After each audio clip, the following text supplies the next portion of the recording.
Bonsoir François. Bonsoir Olivier. Est-ce que Mitchell reste à Marseille? C'est la question ce soir. Alors information Canal+, Mitchell sera bien à l'entraînement demain matin à la commanderie pour entraîner ses joueurs. Margarita Louis-Dreyfus, qui a reçu à la fois Mitchell mais également le président de l'OM, Vincent Labrune, au lendemain de la défaite face à Bastia, a décidé de prendre son temps. Elle ne sait pas encore ce qu'elle va choisir, ce qu'elle va faire, si elle va trancher. Alors effectivement, un départ de Mitchell, ça voudrait dire payer des indemnités de départ, ce qui coûterait aux alentours de 2,5 millions, en comptant évidemment les indemnités de Mitchell et d'une partie du staff. Peut-être qu'elle réfléchit justement à cette solution.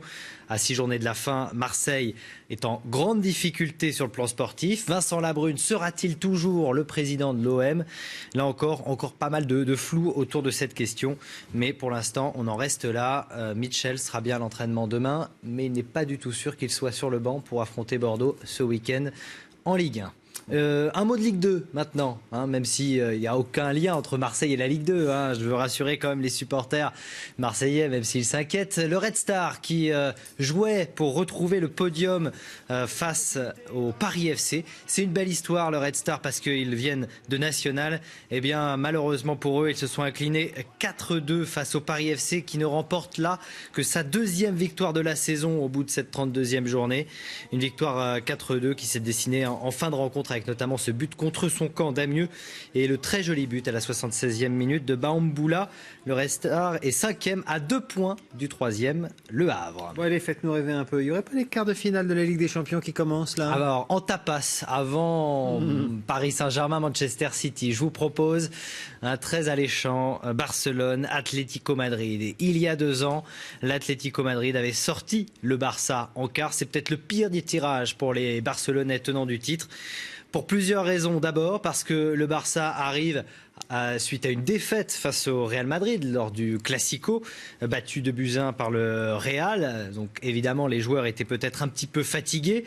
Et puis l'autre question à se poser, c'est dans quel état de forme sera Lionel Messi. Vous savez, cité dans l'affaire des Panama Papers, affaire d'évasion fiscale de grande ampleur. Alors il a réagi, Lionel Messi, à la veille justement de ce match important de Ligue des Champions. Il parle d'accusations injurieuses et menace de porter tout cela en justice. La société panaméenne évoquée par ces informations est complètement inactive et n'a jamais eu de fonds. Voilà ce qu'a dit la star du FC Barcelone. Donc ambiance particulière. En fait, il a fait pour rien, quoi. Même si, oui, c'est ça. Même si Luis Enrique, l'entraîneur, mais il est plutôt confiant, comme il dit. Confiant. Il parle comme ça, Luis Enrique.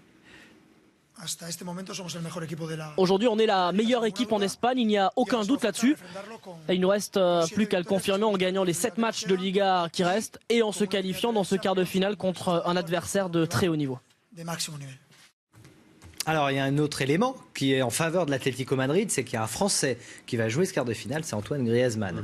Le Français que vous avez vu avec l'équipe de France briller, il a encore marqué 2 buts ce week-end, il en est à 28 buts, toutes compétitions confondues avec les Bleus et son club depuis le début de la saison. Antoine Griezmann que l'on suivra évidemment de très près, devenu une machine à marquer et qui a eu le droit aux louanges de la part de ses coéquipiers, notamment Diego Godin qui était aujourd'hui en conférence de presse.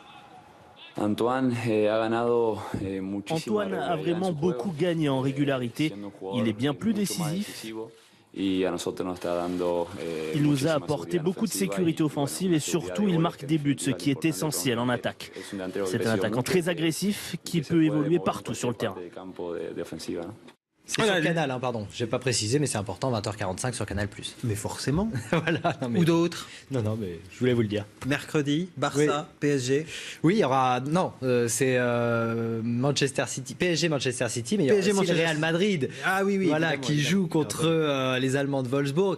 Juste pour vous montrer une image, Olivier, parce qu'on a vu, après la victoire justement du Real face au Barça, un Zidane très classe. En gros, il arrive en conférence de presse. Il a un chewing-gum. Il enlève son petit chewing-gum, vous voyez, pour parler à nos confrères. Mais ça, c'est bien. Il le met sous la table. Bon, il y en a qui le font ici à iTélé.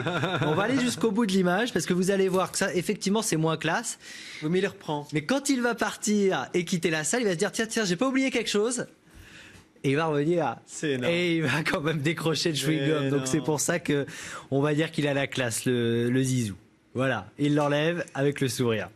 Un dernier mot rapidement, puisqu'on parlait d'entraîneur, juste pour vous dire que Antonio Conte sera le futur entraîneur de Chelsea. C'est actuel sélectionneur de l'équipe italienne, l'ancien coach de la Juve, et c'est officiel depuis aujourd'hui. Entraînera donc Eden Hazard et ses coéquipiers à partir de la saison prochaine. Votre siège est un peu haut, faites attention à votre costume. Ah bon? Qu'est-ce qui se passe? Merci François. Merci à vous.